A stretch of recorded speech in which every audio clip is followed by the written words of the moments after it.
Pardon the interruption, but I'm Mike Wilbon. Tony, a long dormant geyser in Yellowstone is spewing gas and liquid again. I'm Tony Kornheiser. Better a geyser than a geezer. Well, you don't want to be spewing at this stage. You've been to Yellowstone, though, right? I take it you've been there. I've never been to Yellowstone. No, get out. No, I've never been. Wow. I mean, I always wanted to go, and I've never been. I've been. I was a little kid, but I was there. Yeah, that's good. Welcome to PTI, boys and girls. In today's episode, who's better between Duke and Arizona? Are pitchers too precious for the World Baseball Classic? And Kendrick Perkins joins us for 5 good minutes. But we begin today with the Arizona Cardinals' new head coach, Mike LaFleur, informing quarterback Kyler Murray that they plan to release him next week, barring a trade. Murray was a 2-time Pro Bowler under Cliff Kingsbury and earned a huge extension, but hasn't lived up to it. Murray was the #1 pick in the draft after winning the Heisman at Oklahoma. Wilbon, what do you make of this decision and where both the Cardinals and Murray go from here? Well, Tony, I guess the only reason I'm not truly shocked is because so many prognosticators have talked about it now for about 2 weeks. You know, if Kyler Murray gets cut, if he gets waived. So he has been. So now you put a quarterback on the market, and there always is a need somewhere for quarterback play, whether it's marginal starters. Jets is one. Jets. Miami. Jets always need. I mean, Minnesota. They want to get rid of this kid already. You know, it's year 3 he's going into. Yeah. Cleveland, as always. So there's always some spots. You know, but I just think with Kyler Murray, where does he fit? Where does he fit potentially? And is there a coach and a staff in place that can get out of him what a staff got out of Sam Darnold, reclamation project? Baker Mayfield, after moving around multiple places. Does Kyler Murray have that kind of talent in him? As, let's face it, I have to say it, an undersized quarterback, 5'10". But Kyler Murray's had some good seasons.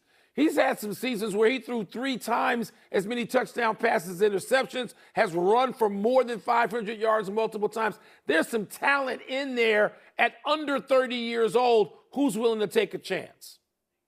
I'm surprised by this. I'm not surprised by it today. I'm surprised by the arc of Kyler Murray's career.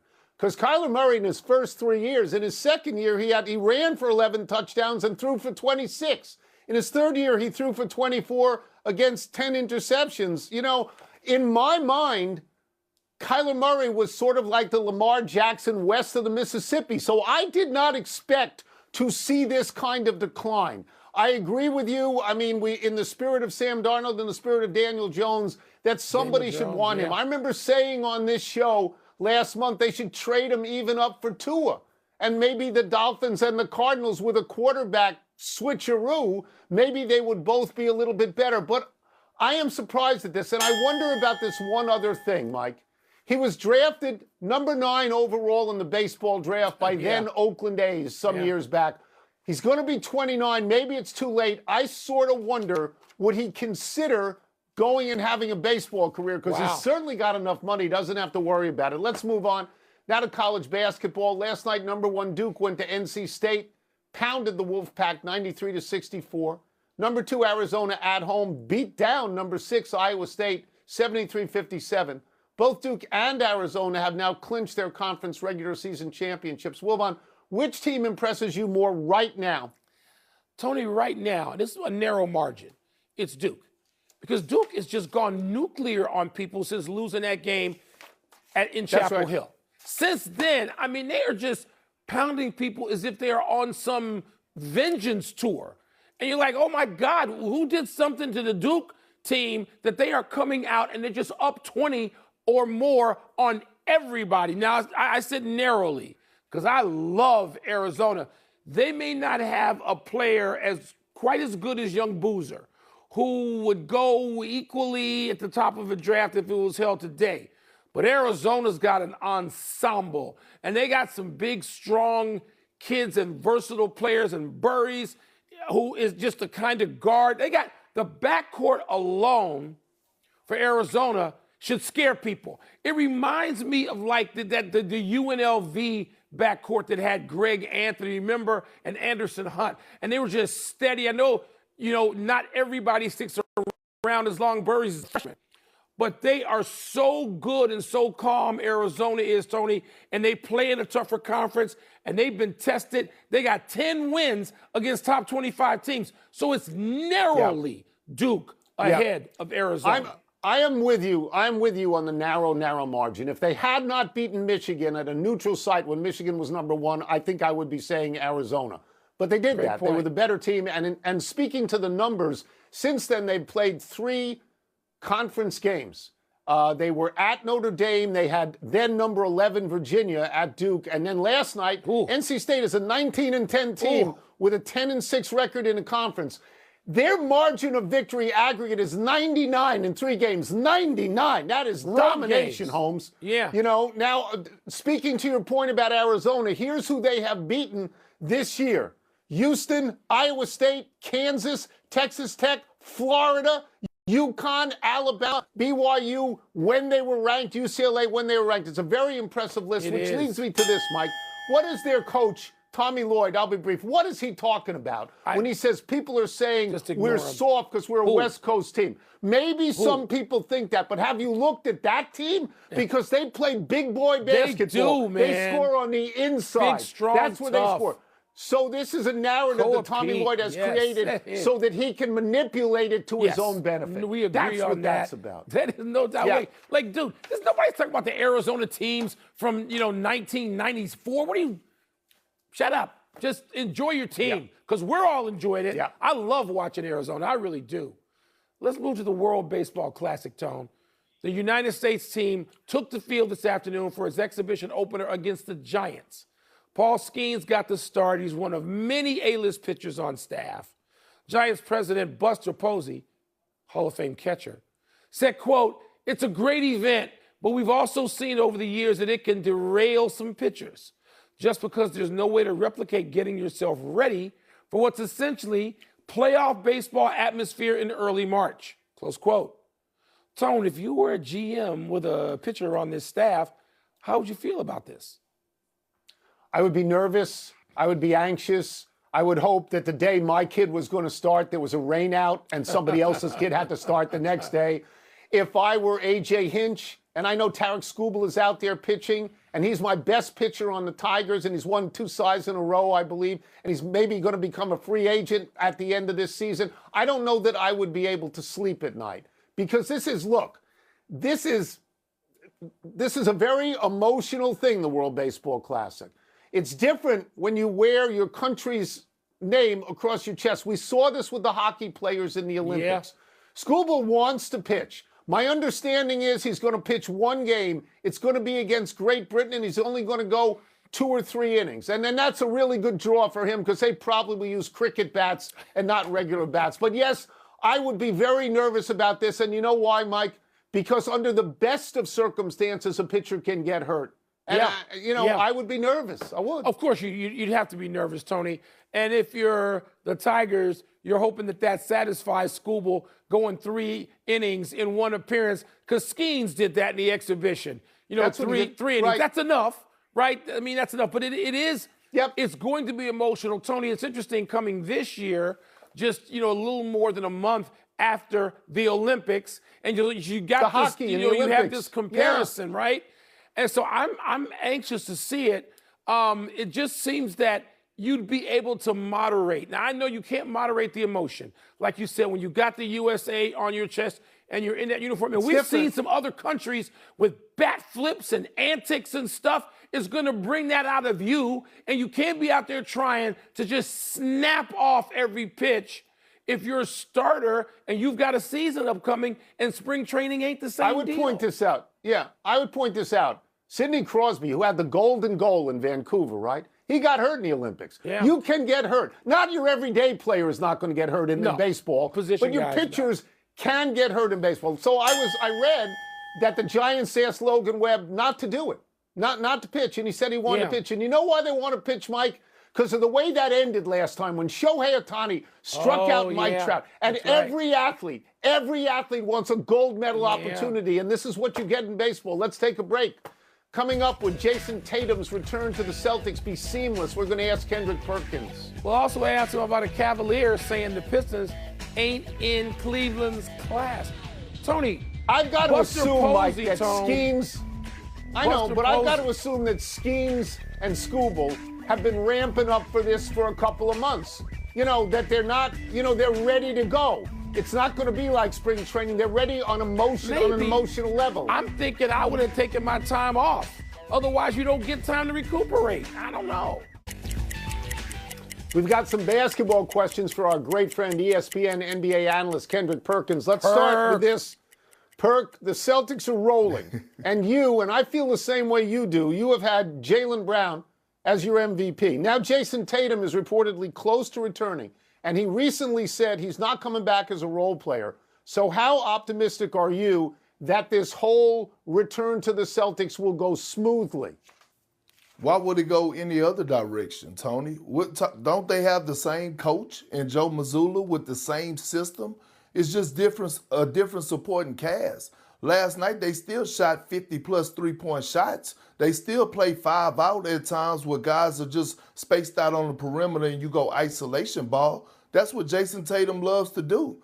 And him and Jaylen Brown are proving that they could work together and go and deliver a championship. Let me explain this. The Celtics are the most dangerous team in the NBA because they have zero expectations. They have zero pressure.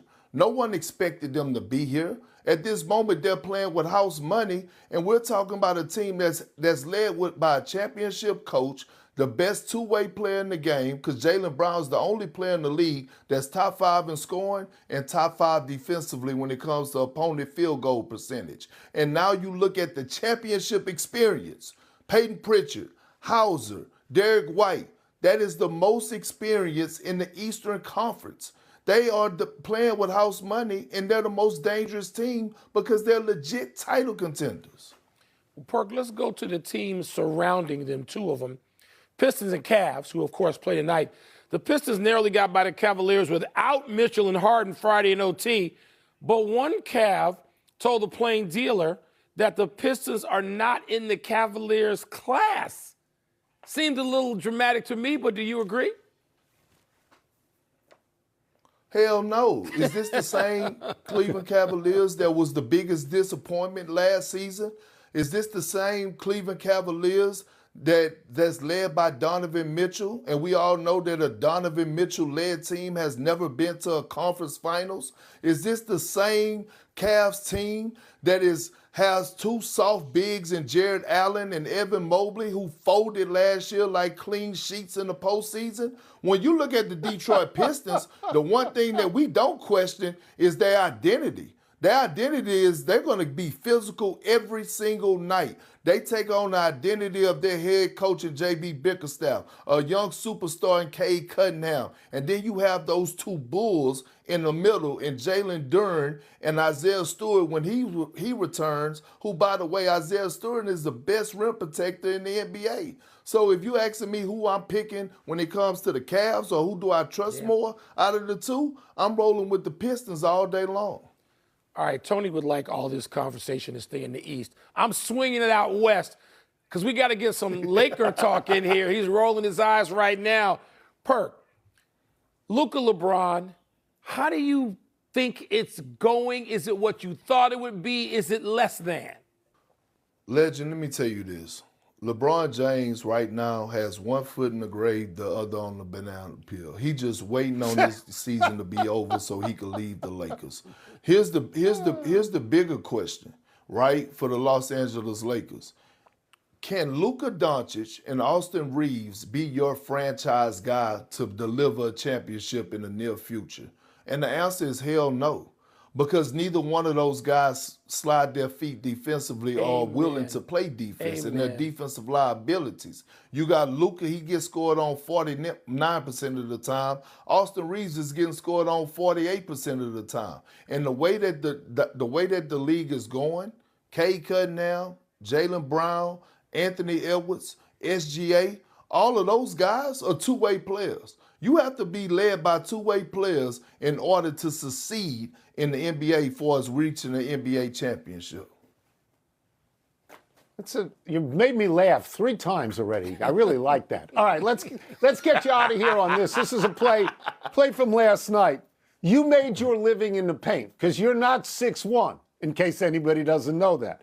What did you make of the Jazz guard, 6'4" Keontae George, boxing out Jokic last night? And what did you think of the way Jokic responded, where it seemed to me he fell on the kid? So. Well, look, shout out to Keontae George, and it just goes to show me what he's squatting in the weight room, right? Like, in order for to be able to handle that type of weight. But again, this has been the new norm, right? Guys has been coming at Jokic a little bit and testing him. He got into a little altercation a few games ago. So I love where the NBA is going. I don't want to see any more jersey swaps. I would love to see more interactions like this, more altercations. I want the league to get back to being rivals and being enemies and being ops on the floor, and that's what we're seeing, Tony. Perk, it's a great pleasure to have you back. Come back again. Appreciate soon. it. I miss y'all. Absolutely. I miss y'all. I'm happy to be back. Good. Let's take one last break. Still to come, Braves DH Jurickson Profar could be suspended for the entire season. That's a long time. And the Seahawks appear ready to move on without their Super Bowl MVP. What the hell is that? What is that? That's sort of odd.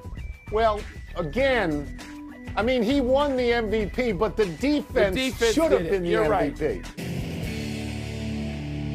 Happy time, people. Happy 28th birthday, Jason Tatum. The most anticipated return to the basketball court this season will be Tatum's, when and if he returns for the regular season or the playoffs. Tatum suffered an Achilles tear in Game 4 of last season's Eastern Conference semifinal against the Knicks.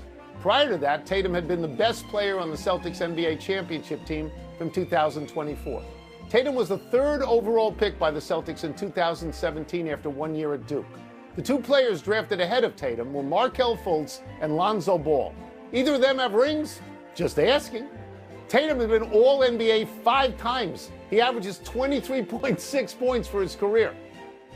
I'm sure Tatum has put in all the requisite fanatical, obsessive work to get back after that injury, spring leading to summer. But Tony, how different is the world in terms of medicine and technology and care that he could come back now? That seems insane. So good luck to Jason Tatum. It's amazing that he's back when he's back. It's like Adrian Peterson, but that's a different guy in a different sport. Yeah. Happy anniversary, LeBron James. On this day 12 years ago, while playing for the Miami Heat and while wearing a face mask to protect his broken nose, LeBron scored 61 points against Charlotte, making 22 of his 23 shots. That 61 is the most LeBron has ever scored. Unlike his teammate Luka Doncic, LeBron has never gone over 70, never touched 65, though he has 15 games of 50 or more. The most shots LeBron has ever taken in a game is 38, in an overtime playoff loss to Golden State. He averages 19.5 shots per game. LeBron passes the ball a lot. He ranks 4th all-time in assists, trailing point guards John Stockton, Chris Paul, and Jason Kidd. Tony, here's where LeBron's true greatness lies to me. He always has made the right play. Always. He never makes the wrong play. Maybe he doesn't win every game, every season. But when it comes time to just what LeBron James can controls it. Happy trails. Yet to play a game with the Wizards, but he's already been kicked out of one. The 4-time All-Star earned an ejection last night when he walked onto the court in street clothes to complain to an official during a confrontation between teammates Jameer Watkins and Houston's Tari Eason. Young has been sidelined with right leg injury since being traded to Washington from Atlanta. He plans to make his Wizards debut in uniform on Thursday night at home against the Jazz. Oh, and the Wizards led this game for a while, as they always do, and then lost, as they always do. You were a Trae Young guy when he was in college at Oklahoma State. You not feeling Trae Young now? I thought he was engaged. I thought that was good last night. He showed his teammates he may be in street clothes, but he's not just sitting around reading a book. Speaking of street clothes, Anthony Davis is also on the Wizards now. And Trae Young went to Oklahoma, and you hated him. You thought he'd be no kind of... I did not think he was going to be great. I did not. And he leads the league in assists, and he almost leads the league in points, and he's been a very, very good pro. Yes. But now he's not in a place where he can be a very good pro. Yeah, no good. Let's go to Big Finish if we could.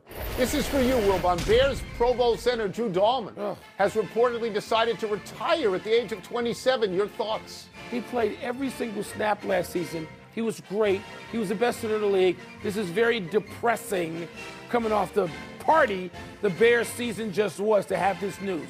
The Seahawks are not expected to franchise tag Super Bowl MVP Kenneth Walker. Not expected to, and he's now set to become an unrestricted free agent.